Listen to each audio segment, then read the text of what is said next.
आने वाला कल।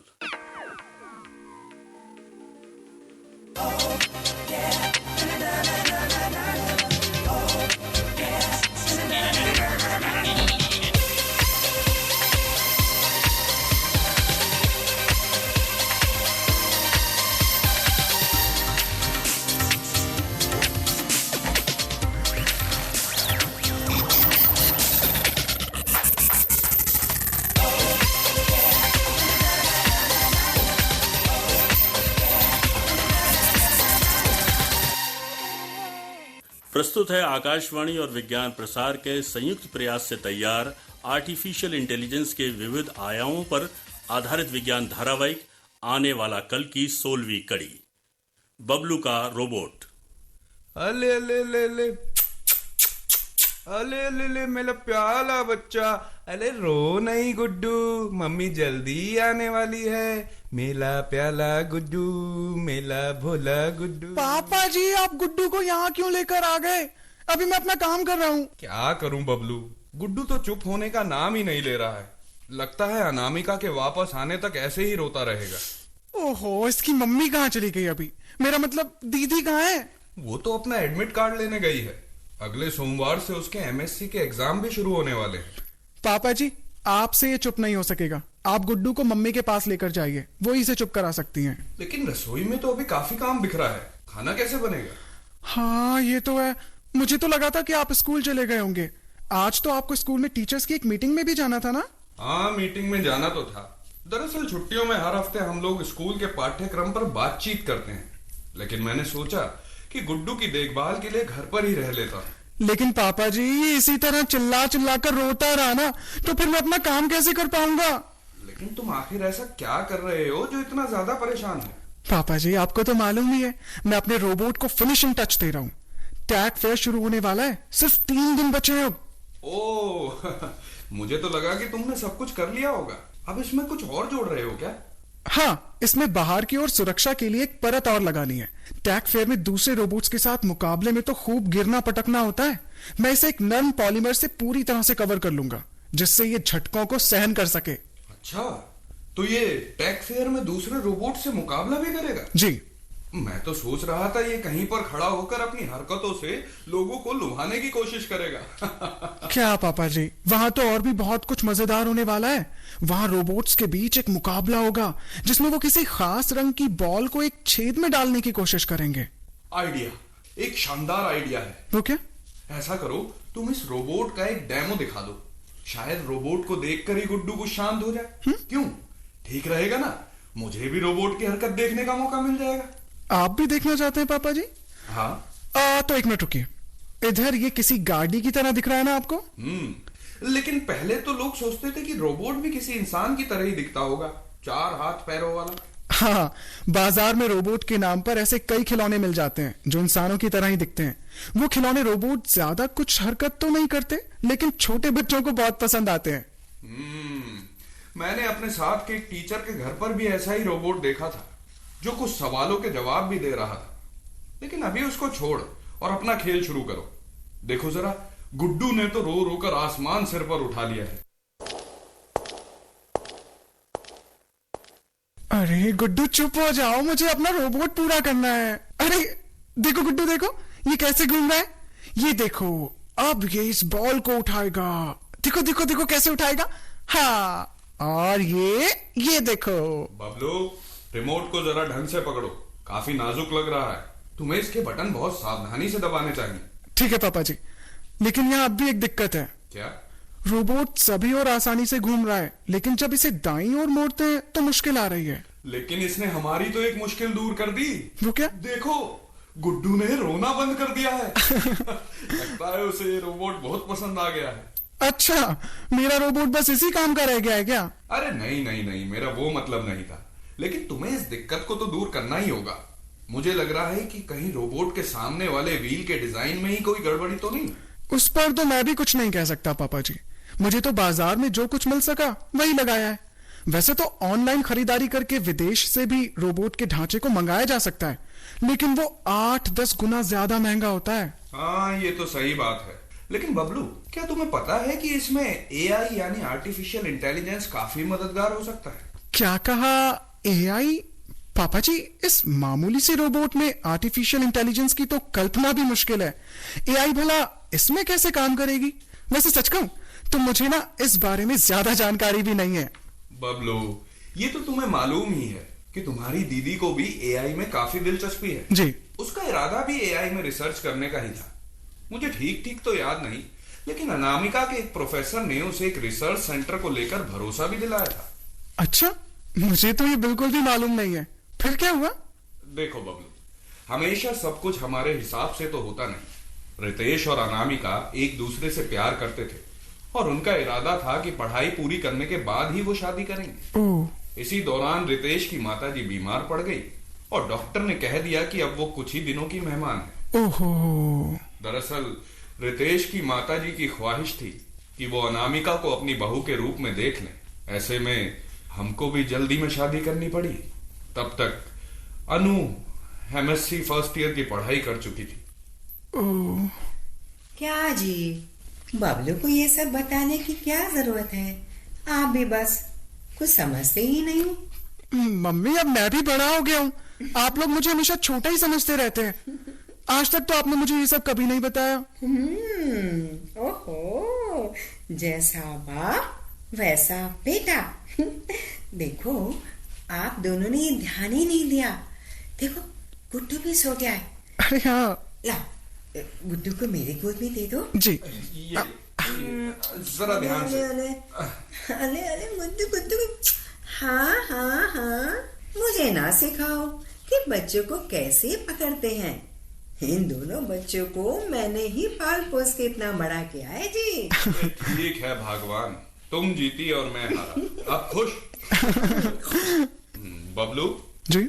जब तुम्हारी दीदी लौट आएगी तब हम आर्टिफिशियल इंटेलिजेंस के बारे में बात कर लेंगे। जी। और हाँ, तुम दोनों समय पर नहा भी लेना। जी। गर्मियों की छुट्टियों का मतलब ये नहीं कि रोज के काम समय पर भी ना करो। आधे घंटे बाद मैं खाना लगा दूंगी, समय पर पहुंच जाना, समझे? जी। अनु को शायद कुछ देर हो जाए।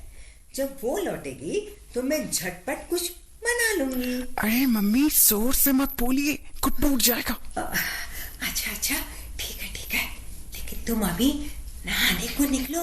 जी, मैं जाता हूँ। ओके।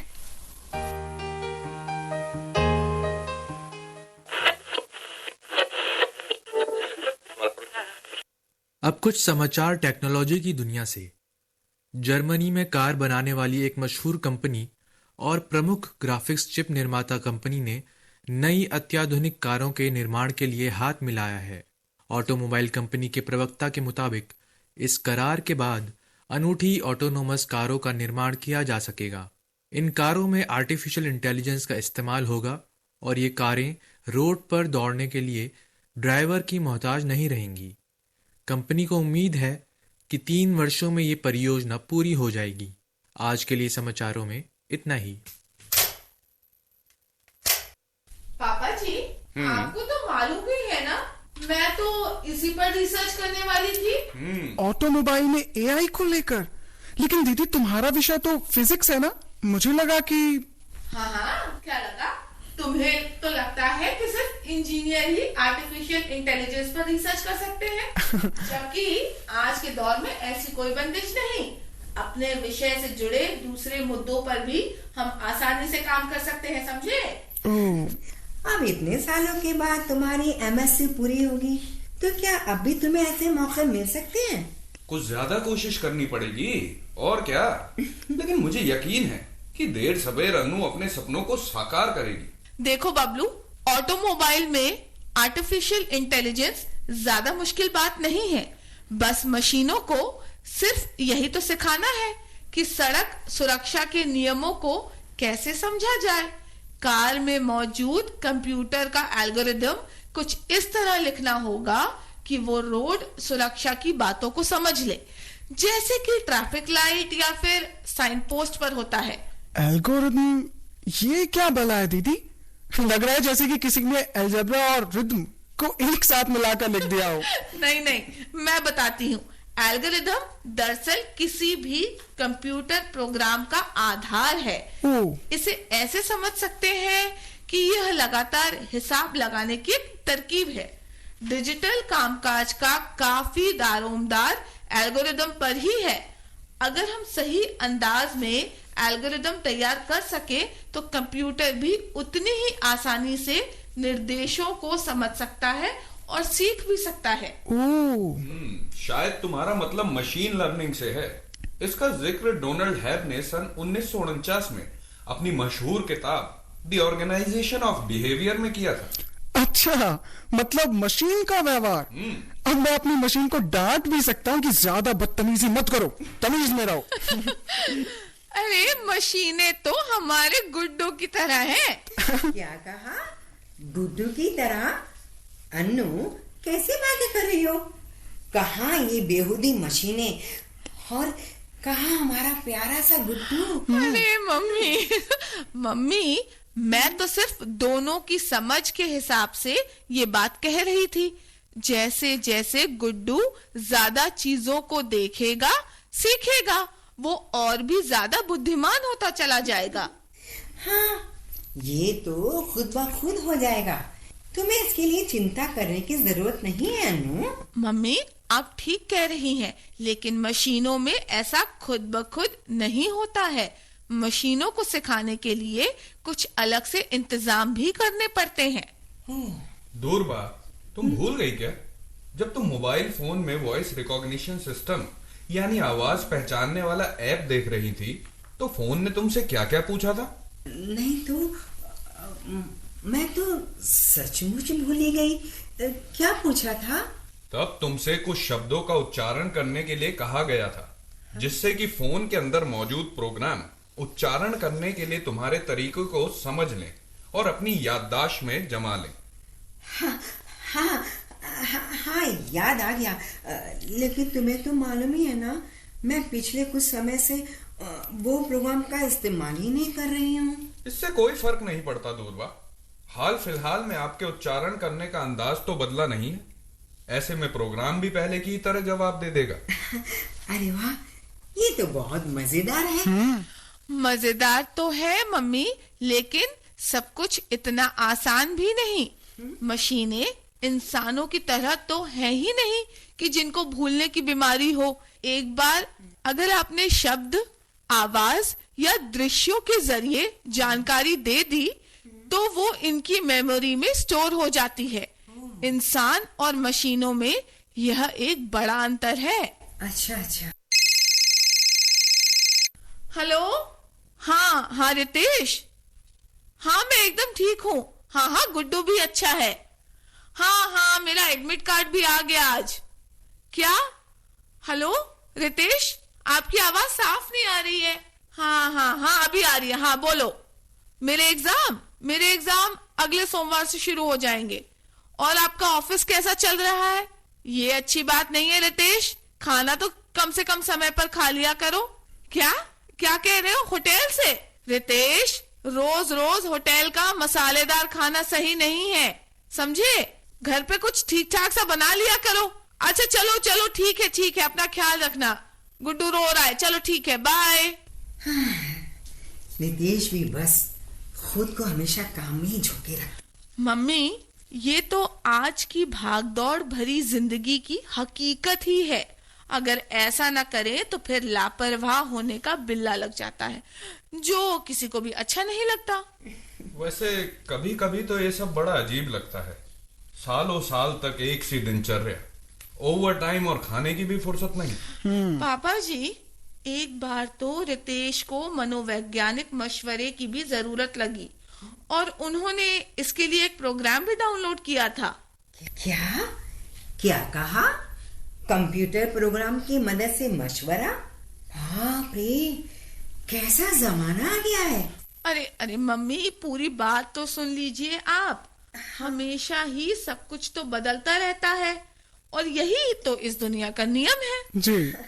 अच्छा, ये ज्ञान तो मुझे भी है। अब ये बताओ कि फिर उस प्रोग्राम का क्या हुआ? शुरुआती दिनों में तो वो प्रोग्राम बहुत ही मजेदार लगा। इसमें लिखकर अपनी बात रखनी पड़ती थी, ना कि बोलकर। जब रितेश ने इसमें लिखा कि मैं डिप्रेशन महसूस कर रहा हूं, तो उनसे पूछा गया कि ऐसा क्यों है। इसके बाद उन्होंने, रितेश ने अपने डिप्रेशन के वो कारण लिखे थे जो हमें समझ में आते, जैसे कि बहुत ज्यादा काम, सामाजिक जिंदगी से कटाव या फिर कामकाज में बढ़ोतरी का ना होना। दीदी, इसके बाद प्रोग्राम ने क्या जवाब दिया? उसने हमें वो सभी अच्छी बातें बताई जो कोई भी इंसान कहता। हाँ, उसने हमें थोड़ी बहुत कसरत करने और मेडिटेशन की भी सलाह दी थी ताकि डिप्रेशन को दूर किया जा सके। वाह, ये तो बड़ा शानदार प्रोग्राम था। यस। बेशक, लेकिन कुछ ही दिनों के बाद जब हमने उस प्रोग्राम से कुछ मुश्किल सवाल पूछे तो वो बगले झांकने लगा। अच्छा, ऐसा क्या हुआ था दीदी? दरअसल वो हमेशा एक से ही जवाब देने लगा। हमारी भी समझ में आ गया था कि अब इसके पास जवाबों का भंडार खत्म हो गया है। जिस रफ्तार से हम सवाल पूछते, वो जवाब ही नहीं दे पाता था। एक दिन तो बहुत ही मजा आया पापा जी। अच्छा, क्या हुआ अनु? मैंने ना गुस्से में लिखा कि वो एक बेवकूफ काउंसलर है और उसे कुछ भी नहीं आता, तो उसने जवाब में उल्टा मुझे ही बेवकूफ बता दिया। दरअसल वो प्रोग्राम बहुत छोटे डेटाबेस के साथ डिजाइन किया गया होगा, तभी उसके जवाब भी जल्दी ही खत्म हो गए। हाँ, वो भी एक किस्म की नैरो आर्टिफिशियल इंटेलिजेंस ही थी, लेकिन आज के दौर से उसकी तुलना करें तो वो काफी शुरुआती स्तर का प्रोग्राम था। हकीकत तो ये भी है कि कोई आर्टिफिशियल इंटेलिजेंस प्रोग्राम या मशीन नैरो एआई के दायरे से ज्यादा आगे नहीं जा पाई है। Narrow AI? मैं कुछ समझा नहीं दीदी। नैरो एआई मतलब नैरो आर्टिफिशियल इंटेलिजेंस।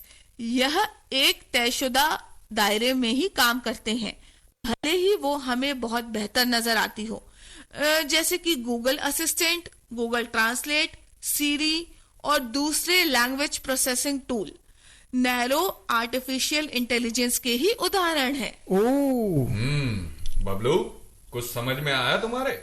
झूठ क्या बोलूं पापा जी, मैं तो अब भी समझने की कोशिश कर रहा हूँ। अभी ये सब भूल जाओ और अपने रोबोट पर ध्यान दो। हाँ, सही कहा पापा जी, अपने रोबोट को तो मैं बिल्कुल भूल ही गया था। बबलू, मान लो कि तुम्हारे रोबोट में एआई का इस्तेमाल होता और उसमें इस तरह के निर्देश दर्ज होते कि रोबोट धीरे धीरे मुड़े और धुरी पर सीधा भी रहे, तो कैसा रहता? ये तो जबरदस्त रहता पापा जी, लेकिन मैं ऐसा भला कैसे कर सकूंगा? इसके लिए तो हमें कुछ मशक्कत करनी पड़ेगी, और ऐसी आर्टिफिशियल इंटेलिजेंस भी एक तरह से नैरो एआई ही है। पापा जी, अगर हम रोबोट में कुछ ज्यादा ही आर्टिफिशियल इंटेलिजेंस लगा लें और वो ट्रैफिक लाइट्स, साइन पोस्ट वगैरह को पहचानने लगे, तो क्या उसे नैरो एआई ही कहा जाएगा? देखो बबलू, नैरो एआई को वीक एआई भी कहा जाता है। हालांकि इन शब्दों से ज्यादा फर्क तो पड़ता नहीं। हकीकत में तो इन्हें नैरो या वीक एआई की बदौलत हम रोजमर्रा के वो तमाम काम मशीनों से करवा सकते हैं जिनसे हमें ऊब होने लगती है। मैं सोच रही हूँ कि काश कोई ऐसी दिमागदार मशीन भी होती जो डाइनिंग टेबल पर प्लेटें सजाती और उनमें खाना परोसती और फिर हमें खाने पे बुलाती। वाह मम्मी, आपने भी क्या खूब कहा। वैसे हम आपका इशारा समझ गए हैं। आओ बबलू, पिताजी चलिए, खाना लगाने में आज मम्मी की कुछ मदद करते हैं। हाँ जी। हाँ, चलो भाई चलो, 10:30 बज गए हैं। मुझे खुशी है कि कुदरती मशीनें भी मेरी मदद के लिए आ रही हैं।